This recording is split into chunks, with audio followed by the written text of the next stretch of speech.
शिक्षाविद श्री सर्वदयाल जी का जन्म 5 सितंबर 1888 को। ये एक ब्राह्मण परिवार में होते हुए भी एक बहुत बड़े शिक्षाविद थे। ब्राह्मण परिवार में जन्मे हुए थे तमिलनाडु के एरिया में, ठीक है।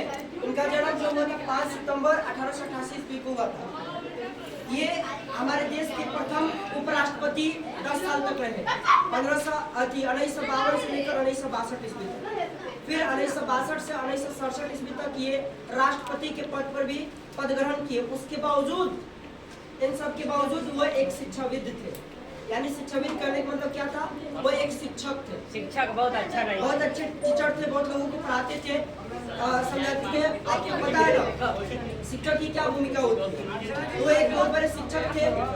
और जब उन्होंने उनका जब बर्थडे आया 5 सितंबर 1988 को, तो उन्होंने बोला कि मेरे जन्मदिन के मनाने से कुछ नहीं होगा, मैं चाहता हूँ इस दिन को पूरे भारतवर्ष में शिक्षकों के सम्मान में, इसलिए प्रत्येक वर्ष हम लोग शिक्षकों के सम्मान में ये हमारे दिन बहुत हमारे दिन के लिए क्या होता है महीने समझे। तो और देखिए समाज में अगर कोई अगर शिक्षक बनना इतना आसान नहीं है, बहुत त्याग, बहुत परित्याग की जरूरत होती है, बहुत त्याग और परित्याग की जरूरत होती है। शिक्षक का मतलब होता है समाज का निर्माता। एक शिक्षक खुद स्वयं अपने जगह पर रह करके इतने लोगों को डॉक्टर, IAS, क्रिकेटर, सिंगर, अनेकों चीज बना सकता है।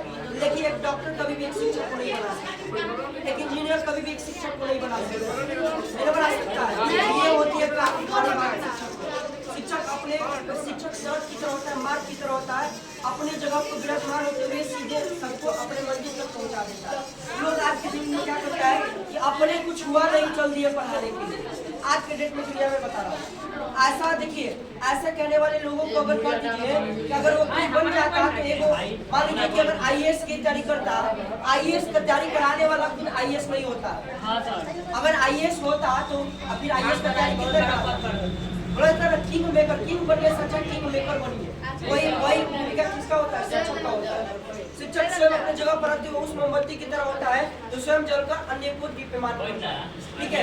इसलिए आप लोग इतने उत्साह पूर्वक यहाँ पे सम्मान पूर्वक आप लोग सारे लोग एकत्रित हुए शिक्षक के सम्मान में सेलिब्रेट कर रहे हैं। ये हमारे लिए और आप लोगों के लिए एक बहुत महत्वपूर्ण पर्व है जिसको हम लोग एक शिक्षक दिवस के रूप में मनाते हैं। तो मैं आप सभी को बहुत बहुत धन्यवाद देता हूं और शुभकामना भी देता हूं कि आप लोग अपने भविष्य के प्रति हमेशा अग्रसर रहें और मार्गदर्शन में अगर कोई भी और रो रहा है, कोई भी रो रहा है, तो उसके लिए हम आपके एक भाई की तरह, एक बड़े गार्जियन की तरह आपके सामने हमेशा आपके मदद के लिए तैयार रहूंगा। किसी भी परिस्थिति में 24/7 आवर मैं आपकी मदद के लिए तैयार रहूंगा, ठीक है। जैसे भी होगा मैं आपका मदद करूंगा। आपको पढ़ाई के क्षेत्र में इतना आगे जाना है कि आपके टक्कर में कोई ना हो। पढ़िए, ऐसा दिखावा नहीं करना है, दिखावा करके पढ़ाई नहीं करना है, शांतिपूर्वक। जैसे देखिए कभी भी देखिएगा सागरों की पानी जो होती है एकदम शांत रहती है, जबकि समुद्र की पानी क्या होती है? लहरें मारते रहती है। जबकि समुद्र में गहराई ज्यादा होता है, लेकिन जब आप जाइएगा तो ऐसे होता है, उसकी गहराई कुछ मतलब पहले जाइएगा तो थोड़ा सा गहराई होगा फिर जाएगा, लेकिन सागर का था नहीं है कि कितना उसका गहराई है। तो कभी भी बनिए तो सागर के जैसा बनिए कि उसमें कितनी भी नदियां आकर मिल जाए, आपको कितना भी ज्ञान आकर के समाहित हो जाए। ऐसे बनिए। आपको समाज में दो तरह के लोग दिखाई देंगे, पॉजिटिव और निगेटिव। हमेशा पॉजिटिव समझ में रहिए, पॉजिटिव लोगों के साथ रहिए। जैसे मैं एक एग्जाम्पल के तौर पे बताऊं, एक लोटा में चाहे गिलास में पानी भरा हुआ है, आधा रखा हुआ है, आधा रखा हुआ है, उसमें लोगों की मिथ्या दो होगी, लोगों का कथन दो होगा। कुछ लोग कहेंगे कि आधा ही पानी भरा हुआ है, अब कुछ लोग को कहेगा कि आधा पानी आधा गिलास खाली है। तो जो बोला आधा पानी भरा हुआ है यानी वो पॉजिटिव बात बोला, और जो बोला आधा खाली है वो निगेटिव बोला। क्यों बोला? क्योंकि उसको आधा जो भरा हुआ था उसको वो दिखाई नहीं दिया, बल्कि जो कमी है उसको वो दिखाई दिया। तो ऐसे लोगों से आप दूर रहिए। जो जैसे मान लीजिए आपका आधा गिलास से पानी का काम हो सकता है, तो फिर आप पूरा क्यों देख रहे हैं?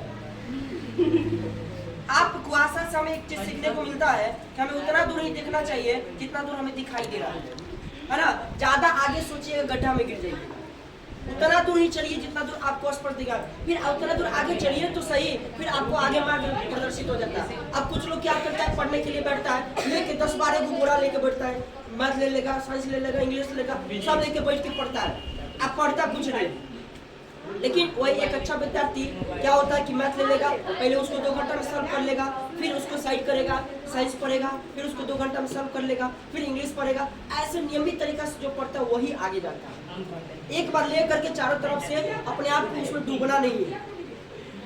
डूबोगे तो मतलब क्या होगा कि आप कुछ नहीं कर लगा, आपका माइंड अस्थिर नहीं रहेगा, मन करेगा कभी ये पढ़ ले, ये पढ़ ले, ये पढ़ ले। देखिए पढ़ना आसान नहीं है, लेकिन पढ़ना आसान भी नहीं है तो लेकिन मुश्किल भी नहीं है। इसलिए आप देखो मजदूरी में जो 24 घंटा 12-12 घंटा मजदूरी करता है धूप में, उससे तो कई गुना अच्छा है कि पंखा के नीचे बैठ के पढ़ना। अब पढ़ लीजिएगा, एक तो आप बुद्धिमान स्टूडेंट बन जाइएगा, सिंसियर स्टूडेंट बन जाइएगा, तो आपका इज्जत प्रतिष्ठा हर कोई करेगा, आपको पढ़े लिखे के श्रेणी में गिनती होगी। लेकिन वही निगेटिव बात में रहिएगा, गलत संगत में रहिएगा तो आपका कोई इज्जत नहीं, 10 को गली करेगा गाँव का लोग, समाज का लोग 10 को गली आएगा। ऐसे हमें बनना है कि लोग हमारा आपके चाल चलन से, आपके खुशबू से, आपके माता पिता का आचरण का मतलब क्या हो, उसका आदर सम्मान हो कि अरे फलानवा का लड़का कितना स्वाभाविक है, अरे चिलनवा की लड़की कितना स्वाभाविक है, कितनी अच्छी लड़की, कितना अच्छा व्यवहार है। इस तरह क्या होता है, आपके माता पिता गर्व करेगा। अब वही बच्चलन हो जाइए, आपका चरित्र अच्छा नहीं है तो क्या होगा, 10 को गरीबे करेगा, देखो फलाना, आपका करने के चलते आपके माता पिता को सुनना पड़ेगा। तो ऐसा काम कीजिए। Good morning.